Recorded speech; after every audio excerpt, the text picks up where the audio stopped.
Уул уурхайн бүтээгдэхүүнийг экспортлоход олон асуудал үүсдэг хэмээн салбарын хэлдэг. Наад зах нь эрдэс баялгаа үнгүүдүүлдэг, ганцхан зах зээлд экспортлдог, тэр хэрээр хараат байдалд оршдог. Өрсөлдөх чадвар тааруу гэд тоочоод байвал асуудал дуусдаггүй.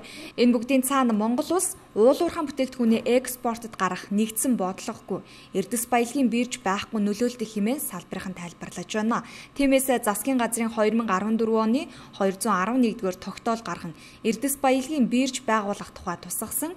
Тэгвэл өдгөө эрдэс баялагын биржийн тухай хуулийн төслийг шинжилэн улсын хурлд өргөн мэдүүлэхээр бэлтгэл ажлыг хангаж байгаа юм байна. Засгийн газрын мөрийн хөтөлбөр тусгаснаар 2012-оос 16 онд экспортын нэгдсэн цонхны бодлогыг хэрэгжүүлэхээр болсон. Тэгвэл экспортын нэгдсэн цонхны бодлогын бэлтгэл ажил энэ ондоо багтаж дуусна хэмээн албаны хүн тайлбарллаа. Олон улс орны туршлагыг судлалаа, боловсрууллаа.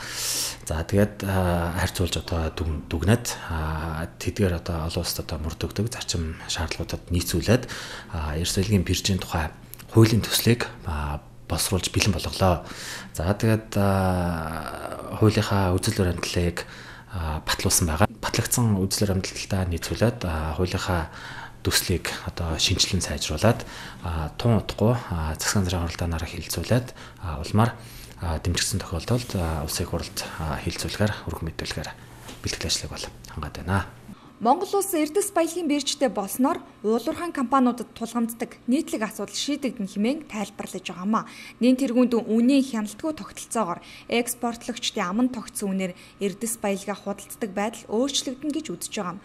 Учир нь тал бүрт тусдаа гэрээ байгуулж ажилладаг уул уурхайн компаниудын бүтээгдэхүүнийг нэг цонхоор нэгдсэн бодлогоор зах зээлийн бодиттой ханш тогтоож арилжааны болон ханшийн мэдээлэл олон улсын зах зээлд нээлттэй зарлагдах боломж бүрдүүлнэ гэж салбарын тайлбарлаж байна. Мөн ашигт малтамлын нөөц ашигласны төлбөрийг зах зээлийн суурь үнэтэй уялдуулан тогтоох боломжтой гэв. Бас нэгэн давуу талыг зөвхөн өнөөдрийн борлуулалт биш, ирээдүйд урт хугацаанд хийх арилжааг урьдчилан тогтоох боломж бүрдэнэ гэж тайлбарлаж байна. Бирж дээр явагдах арилжаа нь бараг дийлэнх 80-90% нь санхүүгийн үүсмэл хэрэгсэл хэлбэртэйгээр хийгдэнэ. Өөрөөр хэлбэл зөвхөн нэг удаагийн арилжаа биш. Урт хугацааны ирээдүйд хийгдэх арилжааг урьдчилж өнөөдөр тогтдог ийм зарчим дээр суурилна гэсэн үг. Ингэснээрээ бол үн ханш тодорхой хугацааны туршид тогтвортой байх энэ бас боломжийг бүрдүүлж өгч байгаа.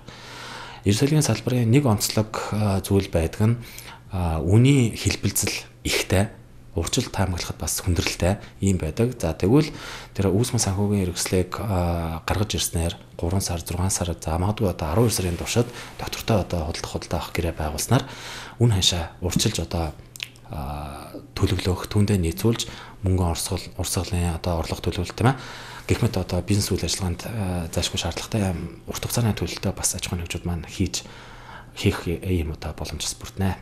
Ингэснээр тогтмол хэлбэлзэж байдаг уул уурхайн бүтээгдэхүүний үнийг тогтворжуулах боломжтой хэмээн үзэж байна. Ямар ч тач эрдэс баялагын биржийн тухай хуулийг шинжилэн удахгүй улсын хурлд өргөн барихаар болжээ.